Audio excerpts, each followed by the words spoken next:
So, it looks like Weekly Shonen Jump has gotten their hands on a new fantasy series. But what makes this series special, at least to me, is that it marks the return of Shiro Usazaki. If you don't know who that is, she was the artist who worked on Act Age. And if you know me, I was a huge fan of that series when it was still ongoing. I had chapter reviews and even funny videos planned for it on my channel way back then. It was up there with Black Clover with how much I was enjoying and talking about it. But it all came crashing down thanks to the horrible actions of its author. I don't want to get into what he's done, but just know that it all came to an end, and it left Shiro Usazaki without a manga series to work on. Well, that is, until now. Act Age's art was truly something wonderful, and I felt so depressed when it ended. And then even worse when I realized that she wasn't going to be a part of Weekly Shonen Jump anymore. But now she's finally back, and she's not alone this time.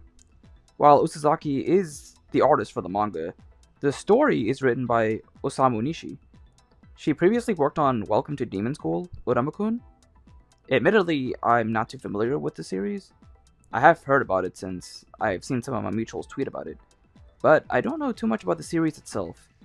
From what I understand, it is pretty enjoyable, so I imagine fans who are familiar with it will enjoy Ichi.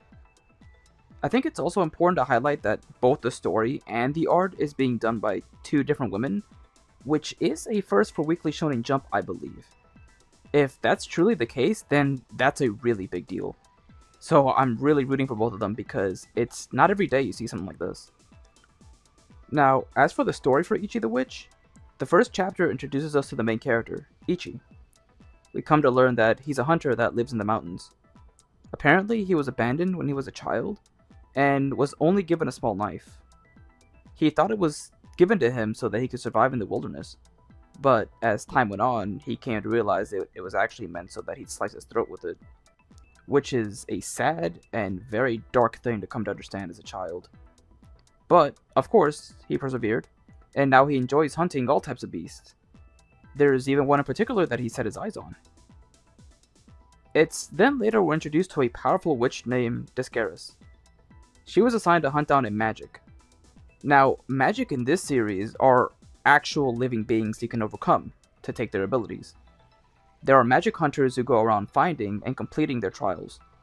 Those who do so become a witch. And like I said before, one of the more powerful witches we're introduced to, Desscaras, was assigned to hunt a powerful magic by the name of Uroro. As she does so, Uroro actually falls for one of Ichi's traps, which leads to Ichi gaining his magic. This causes a massive issue for Desscaras because apparently only women have the aptitude for magic. It's believed that men can't do it and that it would be a 0.001% chance that they actually could. Now, those are some gotcha numbers right there. But Ichi's got that luck on his side, because now he's gained that aptitude as well. He achieved a miracle. That then leads us to the second chapter, where Desscaras starts explaining everything to Ichi. She tells them that Uroro's magic is Ultra Amplification, which basically amplifies any magical ability to the maximum degree. So that makes him, and anyone with that magic, an extremely powerful individual. But there is a drawback. Once he does use it, he'll basically be asleep for 3 days. So now Ichi is left with two choices. Go on the run and try to avoid being captured and experimented on, or become Desscaras' servant. And as Ichi wonders what to do, Uroro, who basically becomes pocket-sized, tries to convince Ichi to run for it. And I gotta say, I wasn't expecting him to be like that. He kind of reminds me of Libe in Black Clover. And before anyone says anything, I'm not saying that BC inspired it or anything. I don't want to make that claim. I just find the similarities pretty funny. I love me some little chibi pocket monsters. Anyways, after some comedic moments from Uroro, he fails to convince Ichi. Desscaras does a good job explaining to Ichi that there are plenty of magics out there that could be hunted, and that's really all he needed to hear. So now he's been convinced, and he starts to use his magic to repair all the damage he did in the fight with Uroro, and falls asleep. Gotta love how much of a good boy he is. Unfortunately for Desscaras, she was unprepared for everything, and now she's stuck in a tree branch, and now she's being asked to explain everything. What a way to end a second chapter. And I gotta say, I really do like her personality.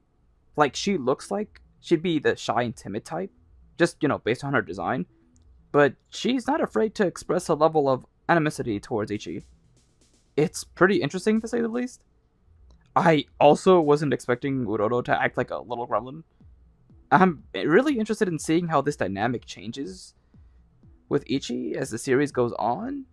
We'll either see Uroro continue to try to get Ichi killed, which will free him, apparently, or we'll see them cooperate as a team. It should be fun to see. Plus, I'm betting Ichi will try to improve his drawback by getting less sleep as more chapters release, so we're in for a fun journey. Overall, these have been 2 enjoyable chapters. The series hasn't gotten me hooked, like as some others have, but I have no doubt there will be a chapter that'll get me super interested in the manga. I do recommend everyone read it though. I know many Black Clover fans have been looking for something to fill the void while we wait for new chapters every 3 months, and I feel like this will do. Though, if I'm being honest, what has me reading this series is the return of Usazaki. Which, speaking of her, the art in both chapters are so wonderful, man. Like, Ichi's design actually reminds me of Kei from Act Age.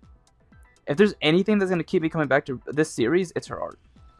I'm really rooting for her, and I need the series to be a success because I'd be so heartbroken if it ended up getting the axe and she went without working on a new series again for a while. I think things are looking good for now, though. And plus, we have 2 women working on, like, 1 Weekly Shonen Jump manga now, so I want to believe that this is a recipe for success. But, yeah, those are my thoughts on the series. Feel free to share how you feel about Ichi the Witch. Like, I'll do my best to respond to everyone, as I usually do. And I don't think I'll be covering this series every week like I do with Black Clover and Kagurabachi, but I'll see. If many of you want me to do it, I'll definitely consider it. But I'm gonna call it for now, though. Here's looking forward to reading more Ichi the Witch, and here's hoping it does continue to go on for many more chapters. And that'll do it for me for now. Peace out, and take care, everyone.